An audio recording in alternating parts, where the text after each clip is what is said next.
ஆசிரியர் போட்டி பரீட்சைக்கு தயாராகிக் கொண்டிருக்கின்ற பட்டதாரி நண்பர்கள் அனைவரையும் வரவேற்றுக் கொண்டவனாக, நுண்ணறிவு வினாப்பத்திரத்தை பொறுத்தவரைக்கும் சுமார் 10 வினாக்களுக்கு குறையாமல் கணிதச் செய்கைகள் சம்பந்தமான வினாக்கள் வழமையாக வருகிறது. அதில் குறிப்பிட்ட சில பகுதிகள் தொடர்ந்து வினாக்களாக வருகின்றபடியினால், அவ்வாறான பகுதிகளில் நாங்கள் ஓரளவுக்கேனும் பயிற்சி பெற்றோமாக இருந்தால், நிச்சயமாக அவ்வாறான வினாக்களுக்கு சரியாக புள்ளிகள் பெற்றுக்கொள்ள முடியும்.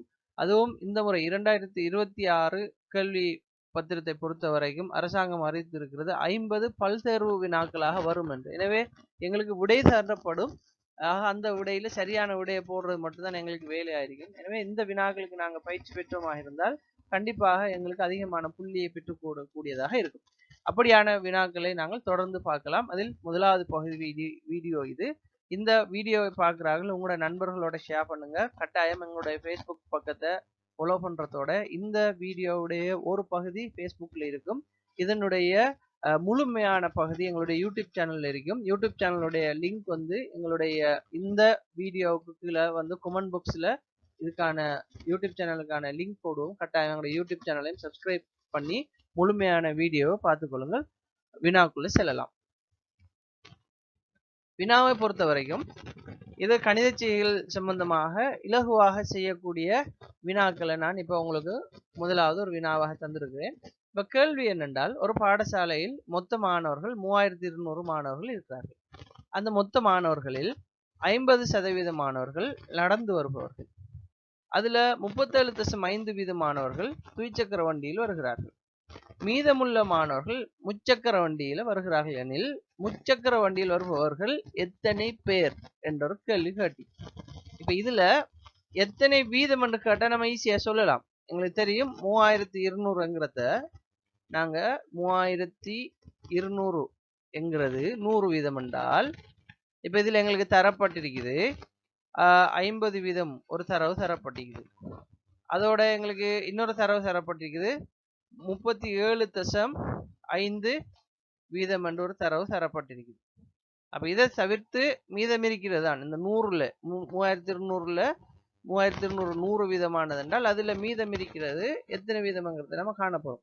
இந்த கேள்வியை பொறுத்த வரைக்கும் கணித அதாவது பயோசயின்ஸ் படிச்சாக்கள் மெத்ஸ் படிச்சாக்களுக்கு வந்து இது மிக இலகுவாக இருக்கும் இப்படியான கணிதங்களை செய்யறது. இப்ப எங்களுக்கு இங்க வந்து ஆர்ட்ஸ் படிச்சாக்கள் கணிதத்தோட டச் அப்ல இல்லாத ஆக்கள் அதுல டச்ல இல்லாத ஆக்களுக்கு எப்படி இந்த இதுகளை செய்யலாம்ங்கிறதுக்காக தான் இந்த வீடியோ. யாராவது கணித செய்கைகள் நன்றாக தெரிஞ்சவர்கள் இருந்தா இதை ஒரு வீடியோவா போடணும்னு தயவு செய்து கமெண்ட் பண்ணாதீங்க.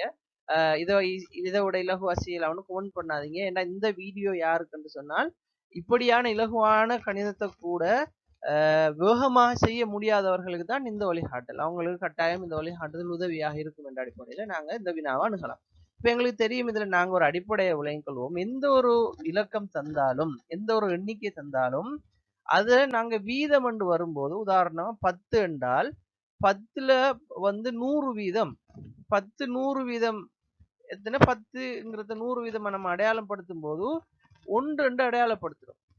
அதே 10ல 5 வந்து நாங்க 50 வீதம் என்று அடையாளப்படுத்தும் போது 50 வீதம் என்று அடையாளப்படுத்தும் போது 1/2 அரைவாசி இது முழுசும் என்று 1ங்கிறது முழுசு என்று சொல்றோம். 50 வீதம்ங்கிறத 5ங்கிறத நாம அரைவாசி என்று சொல்றோம். அதே இதுல இந்த 5ல 2.5 5 2ஆ பிரிச்சோம்னா 2.5 அதை நாங்க 25 வீதம் என்று சொல்றோம். அப்ப 25 வீதத்துக்கு நாங்க என்ன அடையாளம் கொடுக்கிறோம்? 25 வீதம் அதாவது கால்வாசி 4.1 சொல்றோம். இந்த 25 வீதத்தை இன்னும் 2ஆக பிரிக்கிற நேரம் நாங்க எத்தனையாக பிரிக்க போறோம்? நாங்க இந்த 25 உதாரணமா இதை 100 என்று எடுத்து இதை 50 என்று எடுத்து இதை 25 என்று எடுத்தோம்னா இதை 12.5 என்று எடுக்க போறோம். இதை நம்ம எப்படி எடுக்க போறோம்? 12.5 என்று எடுக்க வரும். அப்ப இதை 2ஆக பிரிக்கிறது 4ல் 1 2ஆக பிரிக்கும் போது வரப்போற விட எங்களுக்கு 8 1/8 1/4 மாதிரி 1/8. இது எப்படி வந்துச்சு? முதலாவது முழுமை 1 அரைவாசி 1/2 அதுல அரைவாசி 1/4 அதுல 2ஆ பிரிச்சா வாரது 1/8 8. இந்த அடிப்படையை நாங்க எல்லா இடத்துலயும் யூஸ் பண்ணலாம். இதுதான் பேசிக். இதை வச்சு நாம இந்த கேள்வி எப்படி செய்யலான்றதை அணுகுவோம். சரியா? இப்ப இங்க தரப்பட்டிக்குது 3200. இப்ப 3200ல 57 வீதம் என்ற ஒரு தரவு சந்திக்கிறாங்க, 37.5 என்ற ஒரு தரவு சந்திக்கிறாங்க. அப்ப இது இரண்டையும் நாங்க கூட்டினா எத்தனை வரும்? கிட்டத்தட்ட 50 30 எத்தனை 80. அங்கால 7.5. அப்ப 87.5. 87.5 என்று சொன்னால் 100ல மீதம் இருக்கிறது எத்தனை? 12.5. அப்ப நான் இப்ப சொல்லிட்டேன், இந்த 12.5ங்கிறது எதுக்கு ஈக்குவல்? 1/8. எனவே இப்ப நாங்க இந்த கேள்வி செய்யறதுக்கு இந்த 3200 50ஆல ஒருக்கா பிரிச்சு அதுல வார 50 வீத பால பிரிச்சு அதுல வார ஒரு கணக்கு எடுத்து திரும்ப 37.5ஆல வார ஒரு விடையை எடுத்து இது ரெண்டையும் கூட்டி இது ரெண்டு வார மொத்த விடையால 3200 எல்லாம் பிரிச்சு கொண்டிருந்தோம்டா எங்களுக்கு நேரம் போயிடும். எங்களுக்கு கேட்டுக்கிற கேள்விக்கு நேரடியா விடை அளிச்சா சரி. முச்சக்கர வண்டியில வருபவர்கள் எத்தனை பேர்? அப்ப அவங்க எத்தனை வீதம்? அத்தனை வீதத்தை இந்த 3200ல இருந்து கண்டா சரி. அதை எப்படி காண்ற? இப்ப 12.5 என்றால் முச்சக்கர வண்டியில ஏண்டா மொத்தம் 100ல 87 சொல்லப்பட்டுட்டு 87.5 சொல்லப்பட்டு மீதம் இருக்கிறது 12.5. அந்த 12.5 எதுக்கு ஈக்குவல் நான் சொல்றேன்? 1/8. எனவே நாங்க இப்ப என்ன செய்யணும்? இத 3200 8ஆல பிரிக்க போறோம். அதான் இதுல விளக்கம். 3200 8ஆல பிரிக்க போறோம். 32 நம்ம 8ஆல பிரிச்சா எத்தனை? 8 4 32. அப்ப 4 வரப்போகுது. எனவே நாம என்ன செய்வோம்? இதை பிரிச்சமாக இருந்தால் 400 வரும். அப்ப விட என்ன? எத்தனை பேர் முச்சக்கர வண்டியில வாராங்க? கிட்டத்தட்ட 400 பேர் வாராங்க. நான் இந்த 8ல் 1 எப்படி எடுத்தேன் என்றதுக்கு மீண்டும் ஒரு முறை நான் சொல்றேன். ஒரு 3200 முழுமை 1 என்றால் அதனுடைய அரைவாசி நாங்க எப்படி குறிக்கிறோம்? அதாவது 3200 100 வீதம் எத்தனை? முழுமை 1. அதில் 50 வீதம் எத்தனை? அரைவாசி 1/2. அந்த 50 அரைவாசி 50 அரைவாசி எத்தனை? 25. 25 1/4. அதை 2ஆ பிரிச்சா எத்தனை வரப்போகுது? 12.5 வரப்போகுது. அப்ப 12.5 இந்த காவாசி 2ஆ பிரிக்கிற நேரம் இது வரப்போகுது 1/8. அப்ப இப்படி வா. எனவே 12.5ங்கிறது 1/8 என்று எங்களுக்கு இருக்கேன்டா. நாங்க செய்ய வேண்டியது இந்த 3200 8ஆல பிரிக்க வேண்டியதுதான். சரிதானே? 3200 8ஆல பிரிச்சா வரப்போற விட 400. எனவே இதுக்கான விடை வரப்போது 400. ஓகே, நாங்க அடுத்த கேள்விக்குள்ள போகலாம். அடுத்த வினா ஒரு விகிதம் சார்ந்த ஒரு வினாவாக 2வது வினா தரப்பட்டிருக்கிறது. வினாவுடைய விவரம் எப்படி என்றால், குமார் மற்றும் ரவி ஆகியோரின் வருமானத்தின் விகிதம் 5க்கு 4. அவர்களுடைய செலவின் விகிதம் 3க்கு 2. இருவரும் தலா 1600 ரூபாய் சேமிக்கிறார்கள் எனின் குமாரின் வருமானம் எவ்வளவு என்று கேள்வி வந்திருக்கு. அப்ப இந்த கேள்வியை நாங்க செய்யறதுக்கு குமார் ரவி என்று நாங்க தடமாறி கொண்டிருக்காம முதல்ல அவங்களுக்கான இலகுவாக கையாளுறதுக்கு ஒரு வழிமுறையை நாம பின்பற்றுவோம். எனவே குமாருக்கு A என்றும் ரவிக்கு B என்று நாங்க கொடுப்போம். இப்ப இதை எப்படி செய்யலாம்? முதல்ல நான் இதை ஒரு சமன்பாட்டு ரீதியாக இலகுவாக அணுகிறதுக்கு ஒரு வழிமுறை சொல்றேன். ரைட். இப்ப இதுல AB என்றா ஏயுடைய வருமானம் எங்களுக்கு இங்க தரப்பட்டிருக்குது. ஏயுடைய வருமானம் 5 விகிதம். செலவு தரப்பட்டிருக்கிறது. ஏயுடைய செலவு எங்களுக்கு 3 விகிதம் என்று தரப்பட்டிருக்கு. இப்ப பிக்கு தரப்பட்டிருக்கிறது 4 வீதம் வருமானமும் 3 விகிதம் 2 விகிதம் செலவும் தரப்பட்டிருக்கிறத பார்க்கலாம். இப்ப இதை நாங்க செய்யறதுக்கு இந்த cross multiplication, அதாவது மல்டிபிகேஷன், குறுக்கு பெருக்கம் என்று சொல்லுவாங்க. இந்த குறுக்கு பெருக்கம் செஞ்சா இந்த கேள்விக்கான விடையை நாங்க இலகுவாக கண்டுபிடிக்கலாம். இப்ப இந்த 2 பேருடைய சேமிப்புமே 1500 1600 1600 தான் தந்திருக்கிறாங்க. இப்ப குமாருமே 1600 தான் சேமிக்கிறாரு, ரவியுமே 1600 தான் சேமிக்கிறார். இப்ப நாங்க ஏதோ குறுக்கு பெருக்கம் செய்வோம். எப்படி குறுக்கு பெருக்கம்டா, கீழே இருக்கிறத மேல இருக்கிற இதாலையும் மேல இருக்கிறத கீழே இருக்கிறதாலையும் மாறி மாறி பெருக்குவோம். இப்ப பெருக்கிற நேரம் பாருங்க, 5 நாங்க 2ஆல பெருக்க வேண்டி வரும். அப்ப 10. சரிதானே? ரைட். இப்ப 4 3ஆல பெருக்க வேண்டி வரும். அப்ப பெருக்கினா 12. இப்ப இதுல சமன் எங்களுக்கு என்ன கிடைக்க போகுது? 12ல இருந்து 10 போனா 2. அப்ப அந்த விகிதம் 2 பங்கு 2 விகிதம்ங்கிறது எங்களுக்கு கிடைக்குது. அதே நேரம் நாங்க இந்த 1600 என்ன செய்ய போறோம்?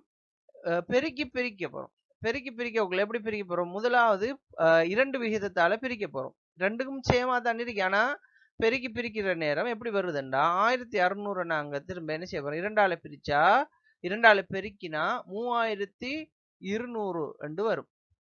அதே இத 3ஆல பெருக்கிற நேரம் 4800 என்று வரும். அப்ப இத 4800ல இருந்து 3200 கழியுமா இருந்தால் வரப்போற விட 1600. அப்ப 2 பங்குகள் 1600 என்றால் ஒரு பங்கு சமன் எங்களுக்கு 800. எனவே கேள்வி கேட்டிக்குது என்னண்டா குமாரின் வருமானம் என்ன? குமாரின் வருமான விகிதம் 5. அப்ப ஒரு விகிதம் 8 என்று சொன்னால் 800 என்று சொன்னால் இதை நாங்க 5ஆல பெருக்கினோம்டா 8 5 40. எனவே 4000 ரூபாய். இதுக்கான விடை 4000 ரூபாய். இதை நான் என்ன செஞ்சுக்கிறேன்டா முதலாவது விகிதங்களையும் தரப்பட்டிருக்கக்கூடிய பெருமானத்தையும் குறுக்கால பிரிச்சுக்கிறேன். கிராஸ் மல்டிபிகேஷன் செஞ்சுக்கிறேன். சரிதானே? 5க்கு 3 சமன் 1600. அதான் அதுல விளக்கம்.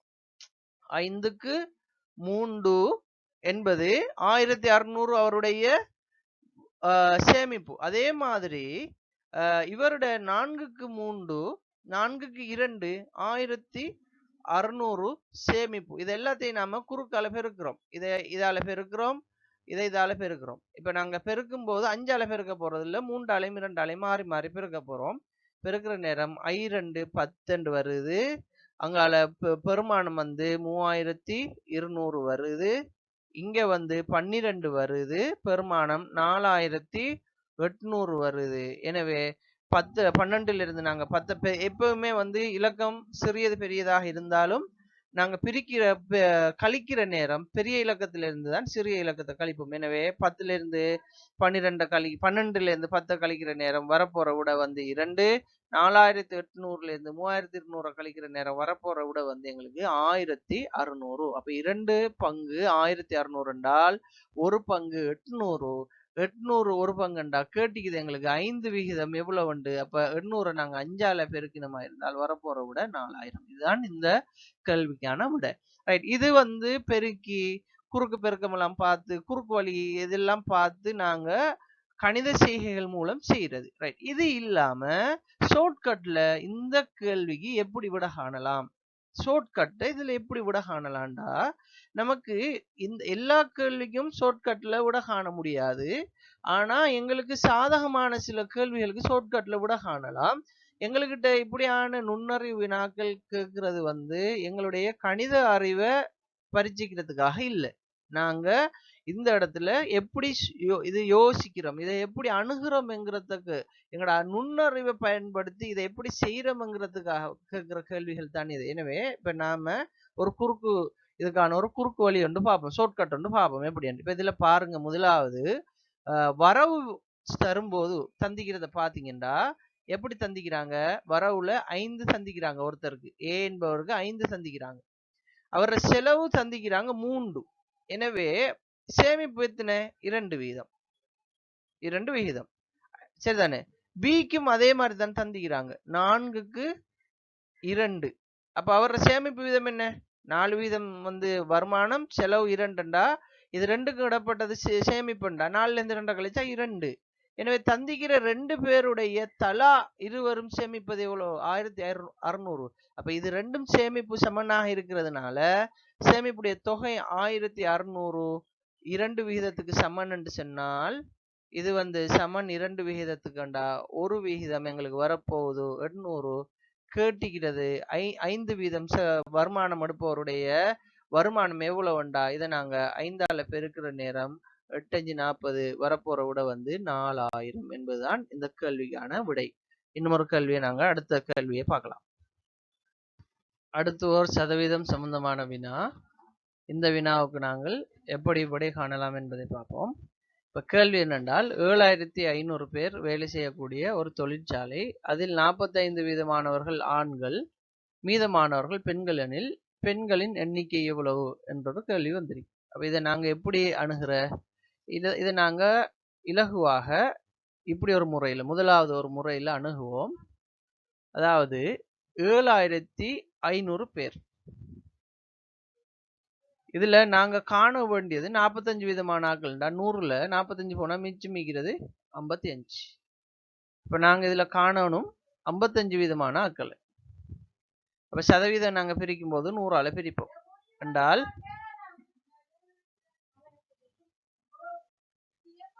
இப்ப 75, இப்ப நாங்க 100 வந்து 0 வட்டிட்டோம். வட்டினமா இருந்தால் இப்ப என்ன செய்யறோம், 55 75ஆல பெருக்கிறோம். இப்ப பெருக்கினமா இருந்தால் 5 25க்கு 5 போட்டு 2 மிச்சம், 5 25 2 27, 7 35க்கு 5 போட்டு 3 மிச்சம், 7 35 35, 7 35 3 38. எனவே 5 12க்கு 2 போட்டு 1 மிச்சம், 11 4. அப்ப 4125 என்கிறது ஒரு முறை. அப்ப இப்படி ஒரு முறையில் நாங்க விட காணலாம். இப்ப எனக்கு இப்படி கேள்வி வரும்போது சதமா, அதாவது எத்தனை சதவீதம் இருக்குங்கிறத நான் சதவீதம் காண முடியாது. எனக்கு அதுல பேசிக், இது வந்து பேசிக்கா மெட்ஸ்ல தெரிஞ்ச ஒரு விஷயம். அப்படி பேசிக் மெட்ஸ் தெரியாது என்றிருக்கிற ஆட்களுக்கு இன்னொரு இரண்டாவது ஒரு முறையை நாங்க சஜஸ்ட் பண்ணலாம். எப்படி இரண்டாவது ஒரு முறை என்றால், முதல்ல தந்திருக்கிற பெருமானத்தை நாங்க இரண்டாக பிரிப்போம். இரண்டாக பிரிக்க போறோம். 7500 7500 நம்ம ரெண்டாக பிரிச்சா எத்தனை வரும், ரெண்டா பிரிச்சு பார்ப்போம். அப்ப 3 1500 1500 வரும் மனுஷன்னா எங்களுக்கு 750 3750. இப்ப இதுல எங்களுக்கு வந்திருக்கிறது 7500ல 50% பெறுமதி 3750 சொன்னால் நாங்க மிச்சம் காணணும் எத்தனை, 5% காணணும். அப்ப 50% 100 எடுத்துக்கிட்டீங்கன்னா அதுல 5% என்பது 10. எனவே 3750ல 10% 375. இப்ப இதை கூட்டினீங்கன்னா 5 12க்கு 2 போட்டு 1 மிச்சம், 11 4 4125 என்பது சரியான விடையாக வரும். அப்ப இப்படி ஒரு ஷார்ட்கட்ல இது ஒரு இரண்டாவது முறையிலையும் நாங்க பார்க்கலாம். எங்களுக்கு இப்படி பிரிக்கிறது கஷ்டமா இருக்குதுன்னு சொன்னா இந்த முறையிலையும் நாங்க இப்படியான கேள்விகளுக்கான விடை அளிக்கலாம். அடுத்த கேள்வியை பார்க்கலாம்.